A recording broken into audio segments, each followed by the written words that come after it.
Okay, we've got Christmas in, what is it, May? Christmas in May. The CNC machine from Laguna just showed up, and so we're going to put it in. Goes right over there. So we got our everything's cleared out of here. So I need a path to get this big old thing in there and turned around.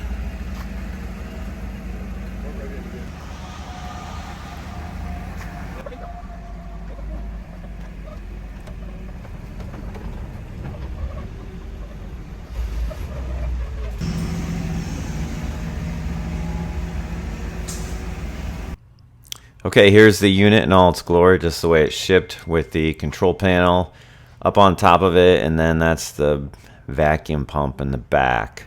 And the first thing that we have to do is just completely or level it perfectly, and so we have a laser here, and we're just adjusting the legs just to get it perfectly level. And then back behind here is this massive pump in the fittings for that. So that's all hooked up. We're just wiring it up there, but that's what actually sucks through the spoiler board. So 3/4 inch MDF, it's able to suck through that and hold pieces down. So super strong. And then here's where the compressed air comes in, which the machine needs compressed air for changing, for the bit changer or the tool changer. And then that just runs up. We just have a little dryer there, keep moisture out of the lines, and lines running back to our compressor. And the brand new dust extractor that we ordered with it. So that's the quick tour of the new setup. Alright guys, it is early Wednesday morning. It's early Wednesday morning. We've got Scott with Laguna coming out to show us how to run this machine. The machine is all wired. We got a disconnect there. I think it's 65 amps going to this bad boy, which is adequate for the table machine itself, and also for the vacuum pump, because this is a vacuum table. So that's all run out of the control panel. It's powered to the control panel. Control panel powers and the peripheral device, the pump and the machine itself. We've got Tectum acoustical panels surrounding that, couple inch thick panels with insulation behind. So I don't expect this to be super noisy, but to the extent that it is noisy, those panels will absorb 100% of the sound that actually hits them. So nothing I can do about the direct sound, but I can take care of all the echo reverberation off of the metal walls. It's a steel building. We put in a new compressor back here. Anyways, I was not aware that the machine needed air to change out the tools. That's how little I knew about this thing before I bought it. And I got something in my eye. Anyway, so we got this thing hooked up. We ran new lines for that. Machine has yet to be fired up. So when he gets here, we will place the final connections on the vac pump, because that's 3-phase, and they actually had no instructions for where to place that. I could test that and figure it out, but I didn't. It's all wired up and ready, and so it'll just take a minute when they get here. So big day. I'm gonna set up some GoPros and we'll record some of it for us later, and might use it in a video. So I don't know if I'll use any of this, but it's cool. So we're documenting it. I'm documenting it. Scott with Laguna there showing me how to run the machine. I had zero experience with a CNC, so he was just kind of started at beginner level and showed me the ins and outs, and I'm learning from there the more advanced stuff as I go. So Scott was there for 2 days or a day and a half or so, and then as soon as he left, I was ready to rock and roll on this thing and try some things out. And about the easiest thing that you can do on a CNC machine, or the easiest thing to design in the VCarve software, is just a sign, just some words.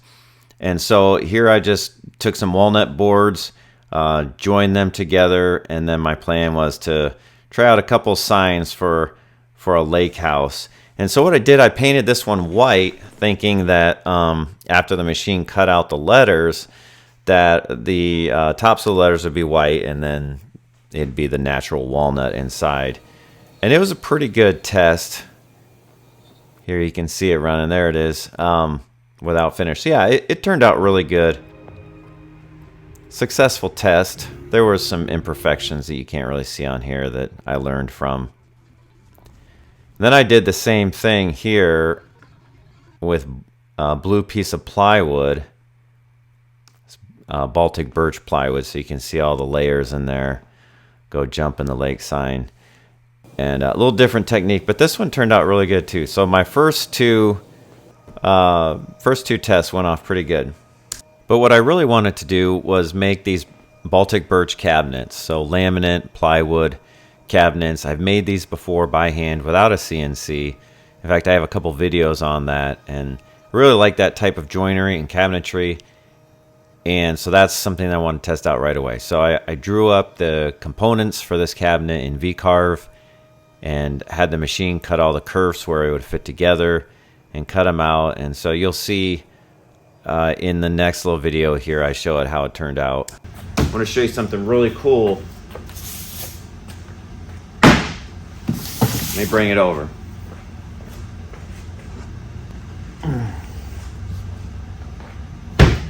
So this is what I call proof of concept. So this is a 50% version of a base cabinet made with this kerf cabinet, or kerf type construction. By kerf I just mean this groove here, and it came out perfect. It is so freaking awesome. In fact, this isn't even glued together. It's just sitting here all pulled apart, but everything flushed out perfectly. I've got, I mean, just everything. So really awesome. So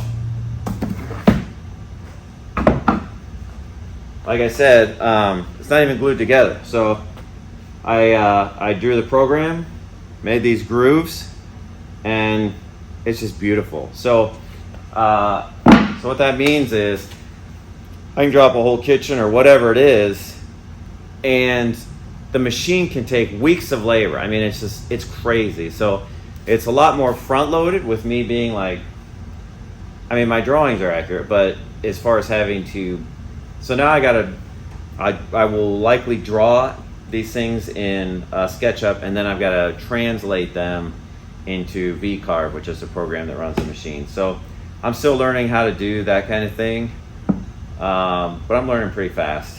And anyways, this is really exciting because it shows that it can be done, and it can be done perfectly. Like, this was actually my first test, and it's perfect. So I'm really excited about it.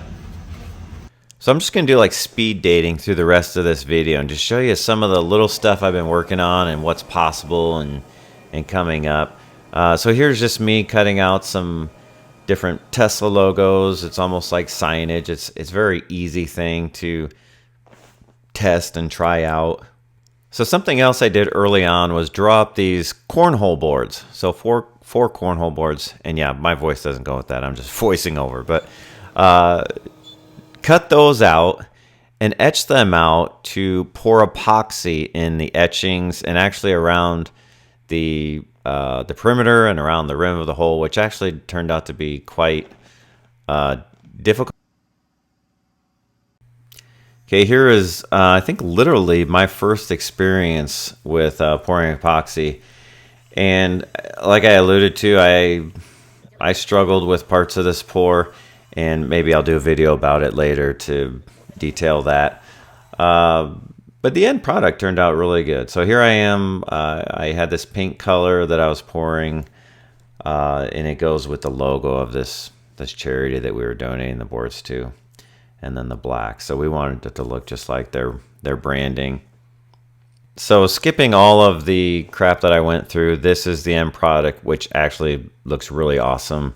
Afterwards, we put a tabletop finish on it, and just they really look sharp. So here they are at the event that we donated them for. And this is just a very simple design for some kids' furniture. That's my daughter and granddaughter there. So just cutting out a desk and little chair for her with her name on it and some other etchings and stuff to kind of personalize it and make it cool. All the pieces were just cut out squares, so I just had to round them over quick on the router. And a perfect fit with just some glue. Easy assembly. So here's the finished product, the the finished product without finish on it. Just a little table and chair, and all of that was cut out with the CNC and just glued together. And so this is the pieces actually rotate. So you can rotate the pieces and it actually makes a bench and a step stool. And there's the money shot. So everybody's happy. And while I was at it, I cut out some shapes for her birthday party. And so we had a big old number 2 and a giraffe, which she loves, and these other backdrop things. So really cool. And next on the list is actually the first thing that we're actually building and selling for a customer. So custom designed some cabinets for a coffee bar for a church. And so we cut them out and edge banded them. And so here's all the parts here ready to assemble. And so it's just unbelievable how much work the CNC takes out of it. As long as your drawings are good. So that's the front loaded part. And again, like, I can make a whole video on each one of these things. I don't know if anybody wants to see it, but there's a lot there. But like I said, this video is just kind of touching on some of the first things we tried and did. So here's just a picture of a countertop I built to go along with those cabinets, and there they are installed together. Now, my favorite part about this is these laminate panels that I drew and had the machine cut out. And so we installed those above the coffee bar, kind of a broken glass pattern custom deal, and really proud of it. They turned out cool. And finally, I built a couple high top tables to match that countertop. And so again, with the CNC, super easy. Typically, in the past, we would have rotated that into a bandsaw. So a lot easier now. Cool finished product. I'm going to make this giant logo for my kids' school. It's about 4 feet wide by, I don't know, 5 or 6 feet tall. And my idea was to either do it in epoxy or like a wood inlay, both of which I would use a CNC machine for. So for the epoxy version of the mock-up, just put a piece of maple out there and had the CNC pocket out where the epoxy was going to get poured, and then bevel it and cut it out, as you can see. It's a multi-color pour, which is a first for me. Actually, really, this only the second time I've poured epoxy at all, but poured the first layer in white.